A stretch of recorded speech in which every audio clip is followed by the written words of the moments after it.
The war veterans, speaking after their constitutional challenge, they made it clear they are not happy with what he is doing. They are not in displeasure on the regime of Emerson Dambudzo. Mnangagwa greetings, Mnangagwa greetings, through.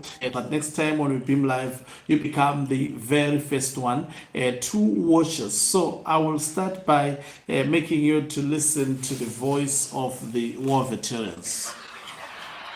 We want men of valor, men like Professor Madhuku, even to become a president of this country.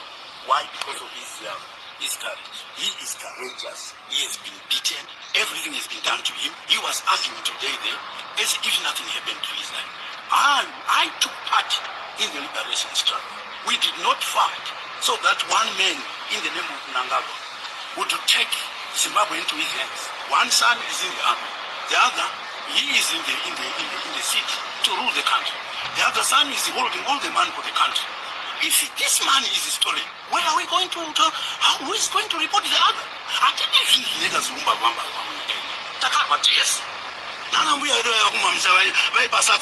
more important than all these other people who are doing nothing here. We are not happy. He must be here where he is seated right now. A man like me is not happy complete. This country has got laws in this country. Chivayo is a person who has been convicted. He is getting tenders from a president of a nation. That is wrong and very much. We don't accept that. When we were fighting, we never told each other about these other things. We fought. We were running around, carrying bags, carrying guns, carrying everything else. How can we be taken as if we are non-entities? We are people to count in Zimbabwe. If he doesn't know, he must look for a man like me, with an ugly face like mine. I'm very ruthless. Yes, the last statement said by a war veteran that he is very ruthless.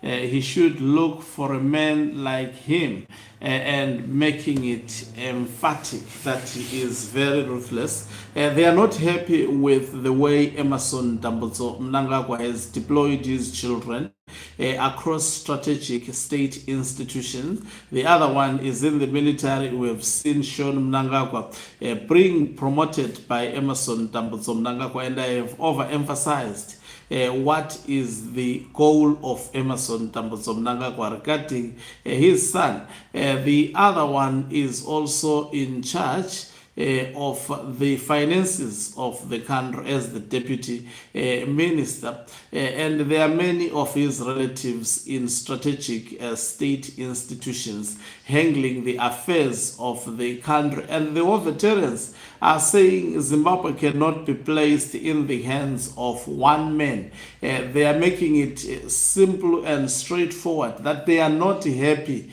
about what Mnangagwa is doing. Remember, these are the liberation war fighters. We are talking of war veterans. We are not speaking of non-entities in the political history of Zimbabwe. We are actually speaking about the honors of ZANU-PF. Without war veterans, there is no ZANU-PF. And remember, last time, Robert Gabriel Mugabe was undermining war veterans. When war veterans stands and speak against you, understand that your time in political office is highly limited. And this is exactly, in my view, what is happening to Emerson Mnangagwa. It's a signal that his days in political office, they are numbers. They are numbered. You cannot, in ZANU-PF, sustain your political power as long as you see war veterans standing up against you. They have told Emerson Mnangagwa that he is not above the law, that Zimbabwe is a constitutional country. Mind you, people should not underestimate war veterans taking a legal route. There is a reason why they have this legal route in terms of fighting against Constitutional Amendment Bill number 3 of 2026. And I think I have emphasized that these war veterans don't ever think they are fighting in isolation. These are part of the individuals that are supporting, in my view, retired General Chiwenga. When you talk of these war veterans, this case, and this is what Chiwenga has been speaking about also on Mnangagwa, the language that was used in the audio that I have played by a war veteran. This is what Chiwenga has said, that we did not fight so that a single person can only benefit from the coffers of the nation or from the national cake, but we went into the liberation struggle so that all Zimbabweans would equitably benefit from the gains of the liberation struggle. And this is what the war veterans have said. They've said, we do not want a country that is placed in the hands of Emmerson Dambudzo Mnangagwa. In fact, saying we will not allow it, and going to an extent that telling Mnangagwa that we are not happy.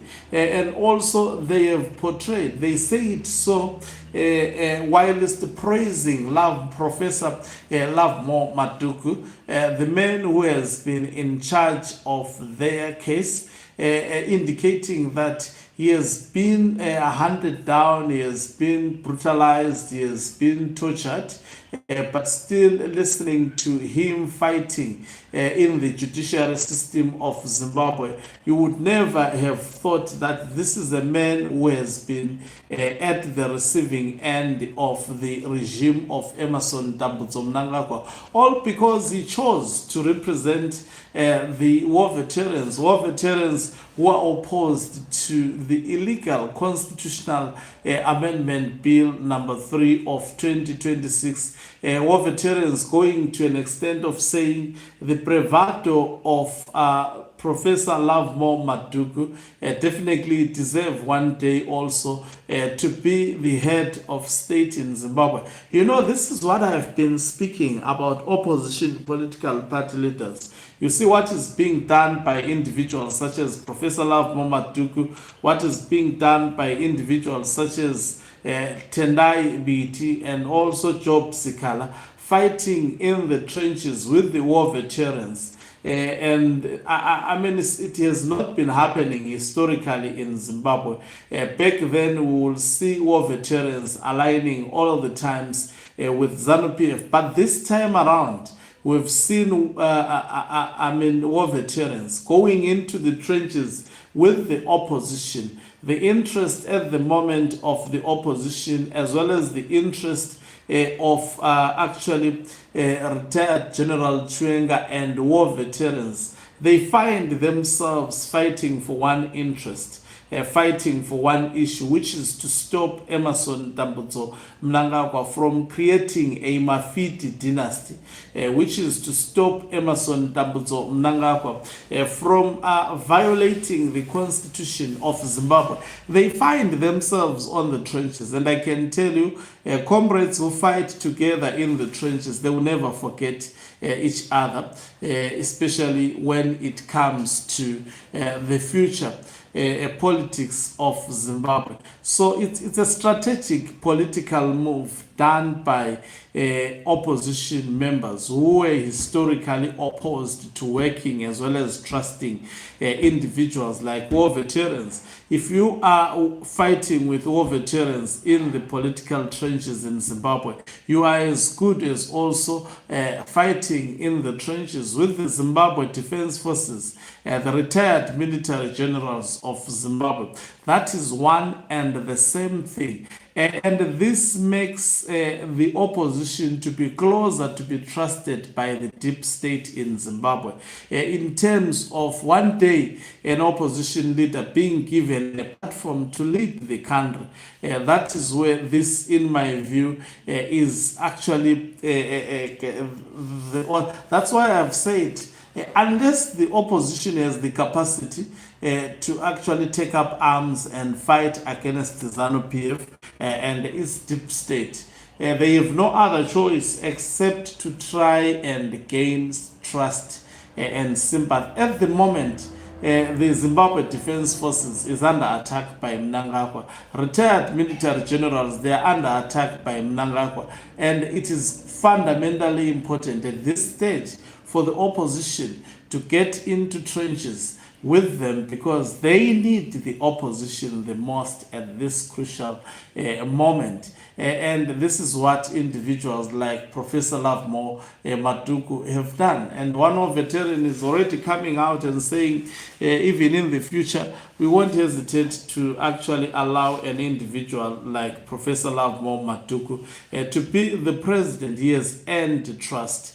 And similarly, I believe so many opposition politicians have equally earned the trust from the war veterans. And if you are being trusted by the war veterans, you are closer to being trusted by the retired military generals, and as well as also the military generals. I think at the moment Mnangagwa is attacking through Constitutional Amendment Bill number 3 the Zimbabwe Defense Forces itself, by taking its mandate that it has historically enjoyed. And will they allow that? There is limited probability that they will allow such a scenario to be the order of the day. Thank you very much for watching us. If you're watching us for the very first time, please do remember to press the red or black subscribe button, so that next time when we beam live, you become the very first one to watch us. You can financially support this channel by pressing the join button and be part of our members who are the heartbeat of this channel. You can equally do so by pressing the thanks button and send us stars. Okanqobo Mhlabane is signing out. Let me love and leave you.